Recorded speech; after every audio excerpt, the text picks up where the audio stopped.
తిరుమలలో అవకతవకలున్నాయి. సరిచేశామనే పద్ధతి వరకు ఓకే.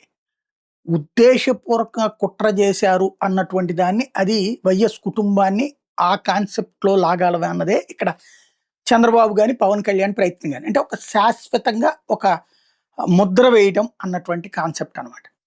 అయితే ఇక్కడ పాయింట్ ఏంటంటే ఇవాళ హిందుత్వాన్ని నమ్మేటటువంటి చంద్రబాబు గారు, పవన్ కళ్యాణ్ గారు ముస్లింలు నాశనం అయిపోవాలని, క్రైస్తవులు నాశనం అయిపోవాలని కోరుకుంటారా?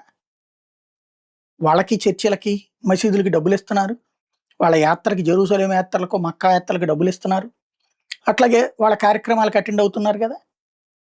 అటెండ్ అయినటువంటి సందర్భంలో వీళ్ళు టోపీ పెట్టుకుంటారా? సెలవుకి మెడలో యేసుకుంటారా? లేపోతే ఇదేసుకుంటారా? జరుగుతున్నాయి గదా! అయన్నీ ద్రోహం అవుతాయా? ఆ మతానికి ద్రోహం చేసినట్టు అవుతాయా? అదే సందర్భంలో రాజశేఖర్ రెడ్డి గాని, జగన్మోహన్ రెడ్డి గాని పుట్టుకతో క్రైస్తవులు. వాళ్ళ నాన్న హయాంలోనో, వాళ్ళ తాత హయాంలోనో మతం మారారు. ఆ తర్వాత వీళ్ళు. వీళ్ళు ఇటు హిందూ దేవుళ్ళని అంగీకరించి, ఎందుకని వాళ్ళ రాజకీయం కోసమే అంగీకరించి గుడికొచ్చారు. వీళ్ళు ఈ దేవుడిని అపవిత్రం చెయ్యాలి అనుకుంటే దేవుడు చూస్తా ఊరుకుంటాడా? హిందువులు ఏమనుకుంటాం మనం? ఏ దేవుడు కూడా చూస్తా ఊరుకోడని చెప్పేసేసి. 5 సంవత్సరాల పాటు రాజశేఖర్ రెడ్డి ఇప్పుడు మనం చెప్పిన దాని ప్రకారం ఏంటి? రాజశేఖర్ రెడ్డి తను సీఎంగా ఉండగానే 2 కొండలు, 5 7 కొండలు కాదన్నాడు అది. అయన్నీ కాదసల. ఆయన 7 కొండలకి ఇచ్చినటువంటి జీవోని ఈయన రద్దు చేస్తానని చెప్పినటువంటి సందర్భం వీడియోలు కూడా వచ్చేసినాయి. అయినా సరే లేదు అతను అట్లాంటోడు. మరి 5 సంవత్సరాలు దర్జాగా ముఖ్యమంత్రిగా వెలిగాడు గదా ఆయన. ఆ తర్వాత కూడా మళ్ళీ గెలిచాడు గదా ఆయన. ఎట్ట గెలిపిచ్చాడు శ్రీనివాసుడు? ఎలా చూస్తా ఊరుకున్నాడు? చచ్చిపోతే సావుని అట్లాగా. ఇప్పుడు ఆ లెక్కనైతే ఎన్టీ రామారావు గారి మరణం ఎవరూ లేకుండా తెలుగుదేశం నుండి సస్పెండ్ అయ్యి చనిపోయాడు. మరి ఆయన మరణాన్ని ఏముందాం? మిరాసి వ్యవస్థను రద్దు చేసినోడు ఆయన తిరుమల తిరుపతి దేవస్థానంలో.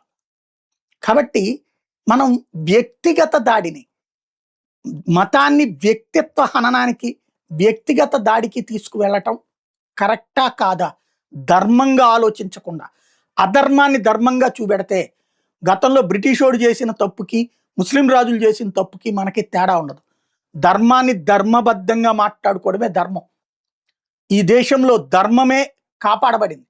ధర్మాన్ని కాపాడడం వల్లనే తరతరాలుగా నడిచింది. కానీ ధర్మాన్ని, దేవుణ్ణి రాజకీయాల కోసం వాడుకుంటే దాని పరిణామం వ్యవస్థ మీదన, జాతి మీదన, సమాజం మీదన ఎక్కువగా పడుతుంది.